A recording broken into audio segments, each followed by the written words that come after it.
Bueno, temos algunha pregunta?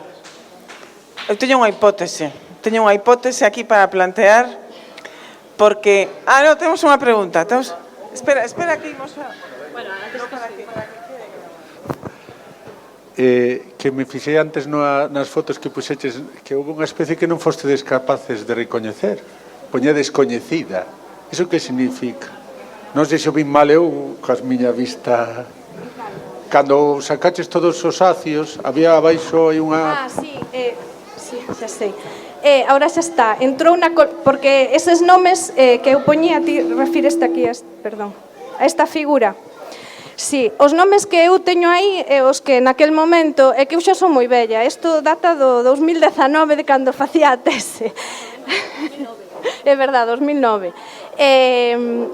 Estes nomes que están aquí son, digamos, co nome co que as entradas ao banco de xermoplasma chamamos las accesións. Entón, estes nomes son cos que entraron na colección. En aquel momento, ese material desa descoñecida, pois cando se prospectou e se recolleu para introducilo no banco, ninguén nos dixo, eu chamolle fulanita esta variedade. Entonces, pois por eso, en ese momento é desconocida, pero agora xa ten un nome.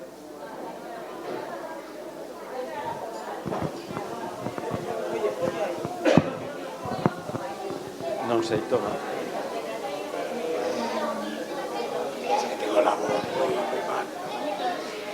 Se non acercas aquí.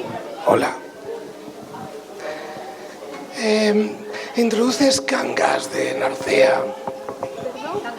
Sí, é verdade. Esa es la primera pregunta. Y la segunda, ¿se puede llegar a alguna conclusión de que esas variedades estaban adaptadas a un clima, a una zona, o cómo se relacionan con el aura, independientemente de la filosofía? Esto último non nos coitei, Luisa. Es decir, Albariño había antes y lo hay ahora. Sí, pois todas estas que... A ver, o de Cangas de Narcea, é verdade, que iba a contar e ao final non o contei. Perdón? Vale. Sí, o de Cangas de Narcea simplemente era porque naquel momento era unha cuestión práctica, porque estábamos facendo un traballo de recuperación que hoxendía xa teñen un ADO da zona vitícola de Asturiana, desa zona, que incluye sobre todo os concejos de Cangas del Narcea e de Ibias. Entón, a anécdota que tiña para contar era que vendo esas imaxes non está máis pa diante, do retablo o sea, nós estábamos ali prospectando, porque había un interés e tiñamos un proxecto concedido para prospectar que variedades había na zona, despois poño, non te preocupes, Ana. Entonces visitamos por casualidade o Santuario de Ocebo e de feito é un dos meus, digamos, retablos fetiche, porque foi un pouco aí vendo esta imaxe e como levábamos todo o día apañando follas desa variedade que é unha das que está, de feito ahora na DO é unha das variedades autorizadas, aínda que seguimos tendo esa dúbida de si xa estaba, si cando entrou, etcétera.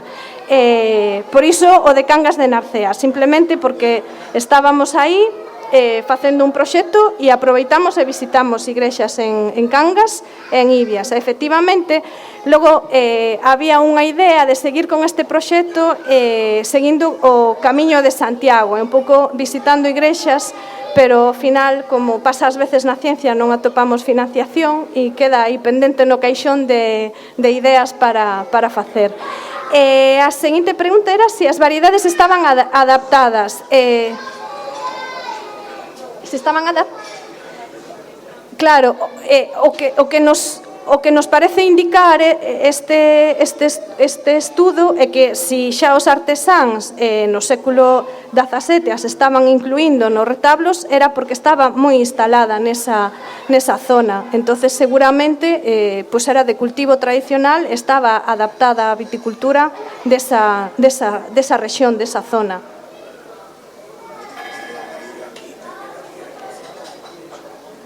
Como? El albariño aquí? A ver, hai variedades que sabemos que están dende moito antes, porque hai bibliografía, hai documentación escrita.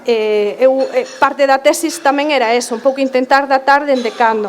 Entonces, estudiando, sobre todo, documentos eclesiásticos, dos diezmos e bibliografía antiga, pois ás veces tiñas a referencia a unha variedade concreta. Normalmente falaban de cantidad de volúmenes de viño e cousas así que se debía de pagar, ou que fulanito de tal deixaban herdanza unha finca con todas estas unidades raras de superficie que estaba a viña. Entonces sabías que nesa zona sempre, o sea, dende moi antigo había viña.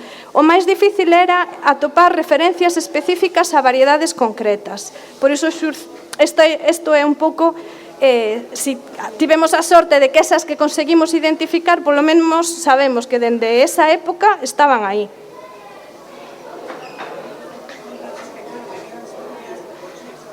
Claro, a vinculación con Asturias ven por Carmen Martínez, a miña directora de tese e a xefe do grupo no que estou agora. Ela, galega de adopción, pero asturiana de nacemento.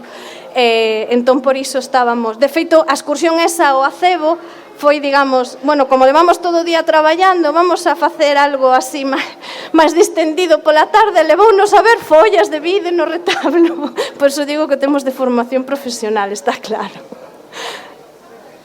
Eu quería facerche unha pregunta. Sería posible o camiño inverso? Imagínate, aparece unha columna salomónica nun anticuario e non teñen nin idea, con follas de vide, e non teñen nin idea de onde pode vir, de que igrexa foi, imaginas, sustraída ou desmontada. Vos poderíades decir, isto pode vir desta zona? Porque, por exemplo, visto a variabilidade, eu non coñezo, xa digo, non son unha experta en arte barroco, nin como traballaban, porque nos retablos había, digamos, que o diseñador, o arquitecto, e logo había todo unha recua de, os ensambladores, os que facían as tallas, e ao mellor nun mesmo retablo traballaban varios artesáns. Eu o que vin, por exemplo, estes que vos puxen da Catedral de Tui, do museo, son, en teoría, atribuídos aos mesmos artistas, pero en 3 retablos representan 3 follas totalmente diferentes. Entón, eu creo que iso é moi complicado, porque a miña teoría é que eles saían e collían a folla de vide da variedade que tiñan a man. Entón, non sempre facían a mesma variedade. De feito, intentei tirar dese fío. Que pasa? Que sobre todo en moitos dos catopeis son de iglesias rurais. En as iglesias rurais os libros de fábrica, que son os contratos, deses perdéronse. Entón, moitas veces, por iso teño autor descoñecido, non sei quen era autor. Intentei tirar do fío de a ver se reúno varios retablos que estiveran atribuídos ao mesmo autor e ver se representaba a mesma folla ou pasaba como pasaba en Tui, que non, pero non o conseguín. Outro traballo, Luísa Poqueixón. E logo tamén, que nesta aquí do final, que como xa non nos dou tempo, esta tiña un pouco para facer aí un chamamento a que vedes que está así todo apolillado, moitas das cousas que nos atopábamos era así. Entonces, un pouco para romper unha lanza contra ese patrimonio que non é San Martiño Pinario, pero que está aí, pero que está aí, pois é un pouco síntome identificada con estes retablos pequeniños, coas variedades esas tradicionais que xa ninguén quere cultivar porque son pouco productivas ou porque non teñen boa pinta. Entón, iso. E que pasou en Pinol, en Sober? Pois que cando nos chegamos a igrexa estaba así como está aí arriba e agora está así preciosa porque alguén soubo mirar e ver que detrás desas capas de cal había pois uns frescos do Renacemento tardío impresionantes. Entonces era un pouco pois para facervos ver que sabendo mirar pois podes atopar un montón de cousas. Yo te preguntaba porque también desde ese punto de vista dices, en una zona... Algo me acercas porque o pobre señor está pasando. Ya, bueno, sobre todo... Digo que en una zona tú puedes decir, bueno, pues estaba esta variedad, hasta qué punto eso se puede recuperar y crear pues un cultivo específico para esa zona. Sí, eso o eso. Estos boides. Iso, o exemplo claro é Cangas de Narcea. Cando eu primeiro a visitei, estaba comenzando coa tesis, era o 2006. E non existía DO, non se sabía que variedades quedaban aínda tradicionais, se todo colonizara xa o palomino, se quedaban todavía plantas antigas desos viñedos de antes de que se abandonaran coa chegada da minería do carbón. E o que se conseguiu foi iso, conseguimos identificar, dicir, pois estas coas fontes obviamente bibliográficas antigas apoiando, a descripción botánica, os datos científicos apoiando, creouse a DO vino de Cangas. Entonces, eso é un exemplo de como esas variedades aí son en Cangas, digamos, unha das de cabeceira da DO é o albarín blanco, que aquí está en Galiza tamén, o blanco lexítimo de Betanzos, e chámaselle raposo tamén na zona de Boiro. Entonces, pois iso é un exemplo de como efectivamente con estes datos históricos que intentan aportar referencias de que esas variedades eran antigas, eran na zona, pois foron as que saíron do noso estudio, as que nos dixemos, estas son as antigas, as autóctonas de aquí, foron as que se incluíron nas autorizadas na DO. Vale, eu quería preguntarlle a Ana. No, deixa Chopili. Mira, Ana, ti que fixeches esa... Bueno, non solamente, porque nos fixemos moitas actividades de ciencia e arte con Ana e con Pili, tamén co Yotaku. Bueno, isto tamén daba para outra charla. Tes que poñer... O Yotaku, pero non tenemos aquí fotos para pero ensinar o que é un Yotaku. Xa organizaremos outra charla con volas dúas para falar deso que nos quedou atrás. O que che quería preguntar, Ana, ti traballaches con millo, cando faz eses análisis das ilustracións, das pinturas, e ves mazorcas de millo, ti identificas variedades, es capaz de incluso identificar diferencias coas mazorcas de hoxe en día? No. A mazorca non é un carácter moi, ou polo menos das variedades que temos aquí, salvo polo color e quizá por alguna referencia de tamaño, pero non é algo... A ver, ves unha mazorca oscura, negra, chamalle millo corvo, pero igual non sabes reconocer exactamente que variedade é. Hai moitas mazorcas marróns que poden ser, púrpuras, que poden ver de outros sitios, pola Sí, digamos que as características do cultivo en sí non permiten facer este tipo de estudios, non? Polo menos as que se cultivan aquí en Europa. En América a diversidade é moi grande. As diferencias que hai de mazorcas máis ben de mazorcas e dos grans é super bonita e super diferente. Así que podo diferenciar, como todos, unha mazorca de grans de palomitas, de millo doce, eso é fácil, pero é o tipo de millo, non é a variedade, non é o xenotipo. Pero xa te digo, en América a variedade é enorme e quizás se podría facer algo, pero eso xa me queda fora. Pois hai unha cousa que teñen na visión que para min é moi curiosa, que elas, como vedes, o contan como de base, que é o tema do banco de sementes e o banco de xermoplasma, que son cousas diferentes, non? Porque non todos os todos son xermoplasma, pero non todos os cultivos pódense, digamos que multiplicar a través de sementes, que é o caso da vide. E entón, en vez de ter un banco de sementes de vide, porque non é operativo, si meto a pata, me decides algo, eu veño do mar, o sea que, bueno, pois entón teñen unha finca, non tedes a finca na que están cultivadas todas as variedades que se recuperaron na misión biolóxica durante este tempo. Ben, a miña hipótese. Esas columnas que tiñan esas follas que non tiñan nada que ver coa realidade, pregunto, e que curiosamente son moi parecidas ás dos artistas cos que fixestes o traballo, eu pregunto, eso non podía ser porque cando eses artistas tiveron que tallar as columnas non había nin acios nin follas. A man, exacto, eu creo que sí. Claro. Que as tallaron de memoria, entonces saíulles iso. Efectivamente, os acios están máis ou menos representados porque pasaba na experiencia nosa coa xente, cos debuxos, todo o mundo comeu unha uva, un bago de uva, entonces manexaches o acio, pero non manexache as follas. Entonces, a miña teoría é esa tamén, eses artistas seguramente, porque moitas veces o que preguntaba o señor, moitas veces tamén vin que digamos que a produción estaba deslocalizada.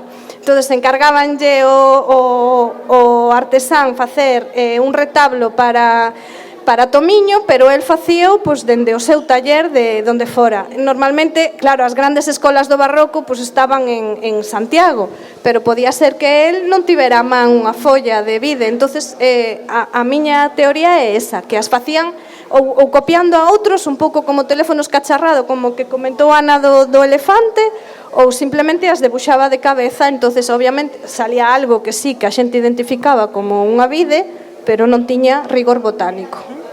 Pili, temos algún retablo con columnas cerca de Tomiño? Con columnas con vides? Seguramente, o sea, os que estudiei os máis cercanos son os de Tui. E agora, alguén ten algunha pregunta máis? Já contestou, vale. Entón eu quero...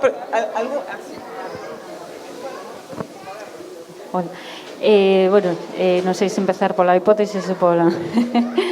que me chamou moita atención de que se empezaran a representar plantas moito antes en, por exemplo, outros países como Australia, e aquí non. Pois eu tamén teño unha hipótesis, non? Que o mellor era moito máis importante aquí pois a caza nese momento, e alá sí que as plantas o mellor non como sementes, senón como, eu que sei, para curar, para facer ritos de non sei que. Sí, esa é unha non podemos saber a ciencia cierta, pero eso é unha das hipótesis que se manexan. Claro, que os animais foran a fonte principal de alimento. A fonte, sobre todo, como moitas veces representaban animais perigosos, como neste caso nas covas de Xobar, Pondarc, que eran leóns, rinocerontes, mamuts, animales perigosos. Entonces, eran importantes para eles, representados de forma importante.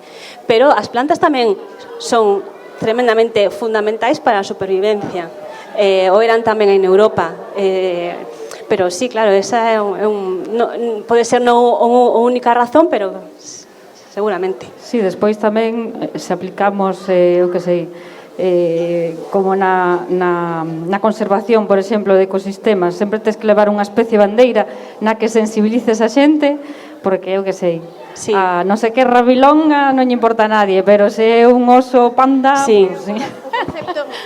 Ese é o concepto que achegaba antes Ana da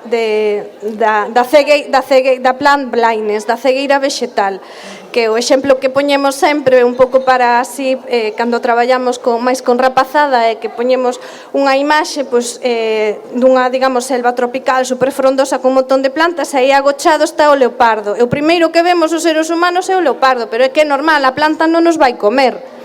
Entonces son milenios e milenios de evolución que levamos impregnado de que os que nos atacan, os que nos fan mal, son os animais. Algúnas plantas tamén, pero digamos van estar aí quietas, non van vir a atacarnos. Entonces iso pasa hoxe en día, e sobre todo pasa o que volvo aí, o que di Luisa, reivindicar a biodiversidade agraria. Non só que a outra é necesaria, obviamente temos que conservala, pero hai moito patrimonio agrario, igual que pasa co patrimonio artístico, que si non hai institucións que miren por el e que o salvagarden, o vamos a perder. E sería unha pena porque non sabemos o que vamos a necesitar no futuro, non sabemos que xenes agochan esas variedades que ahora non estamos empregando, que pragas van a chegar e o mellor elas son resistentes, que cambio climático, que condicións vamos a ter. Entonces, pois é un xermoplasma. Un banco de xenes. Un xermoplasma é un banco de xenes. Bueno, é unha última pregunta. Conocedes a investigadores noutros países que sigan así estas líneas de investigación desta arte? A ver, eu persoalmente coñezo a varios, a raíz da miña tesis incluso pois, foron invitados cando defendín a tesis. Eu coñezo a Julia Caneva, que é a autora que traballou, coñece moi a fondo os frescos esos da Vila Farnesina que ensinou Ana.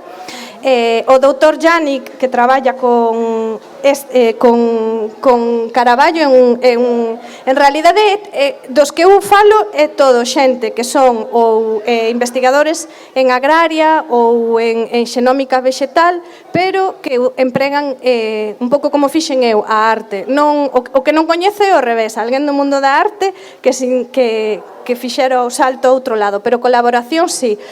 Coñezo a Julia Coneva, coñezo a Yannick e coñezo a doutora Doni, que é francesa de Aviñón, que é especialista en solanácea, sobre todo no tomate e na berenxena. Ela ten moito mérito porque estudia, digamos, que a evolución, a domesticación deses cultivos céntrase moito en todo o mundo medieval, porque como dixen antes, as solanáceas tiñan importancia como velenos, como a veladona e todo iso, digamos que ver o Baco isto é unha maravilla, pero mirar para unha obra medieval dun tratado dun animalario así, pois tes que botarlle moita imaginación para identificar aí algo. Pero sí, non somos as únicas, hai moita xente. Ana, podemos falar da iniciativa dos dous investigadores estes? Sí, non recordo o nome deles, pero teñen é un historiador de arte, é un investigador en bioloxía molecular, que teñen unha iniciativa, fixeron en 2020, fai pouco, que chamase Art Genetics, e que buscan a colaboración ciudadana para localizar eses detalles, precisamente cando vayan aos museos, eses detalles sobre todo eles están interesados en plantas cultivadas ou en plantas particulares tamén, que a xente lles mande fotos para poder ter unha base de datos. Non sei que tal lles va, teñen un Instagram, teñen un Facebook, #ArtGenetics, estamos aquí haciendo publicidad. Contan cosas moi interesantes, contan cosas divulgativas moi interesantes. Bueno, xa levamos un cacho aquí, se non hai máis preguntas, que vos parece se finalizamos? A ver, es que eu teño máis preguntas, pero que tardísimo xa. Entón, bueno, queremos dar as grazas ao Concello de Tomiño por invitarnos a estar hoxe aquí, a Ani, a Concelleira de Medio Ambiente, e a Ana, a Concelleira de... No, ao revés. Ana de Medio Ambiente, Ani de Cultura, tamén a Jorge Agús, que sempre é un luxo vir aquí. Queremos tamén dar as grazas a Bea do Consello da Cultura Galega, que estivo grabando todo o evento. Si queredes velo, está no canle de YouTube do Consello da Cultura Galega. E, como non, a Silvestre, que veu aquí hoxe a presentar esta actividade de ciencia e arte, o CSIC, o Consello da Cultura Galega da Man. E, como non, darlle un aplauso ás investigadoras, por favor, a Ana e Pili. Moitas grazas a todos vos por estar aquí con nos esta tarde falando de arte e ciencia. Moitas grazas.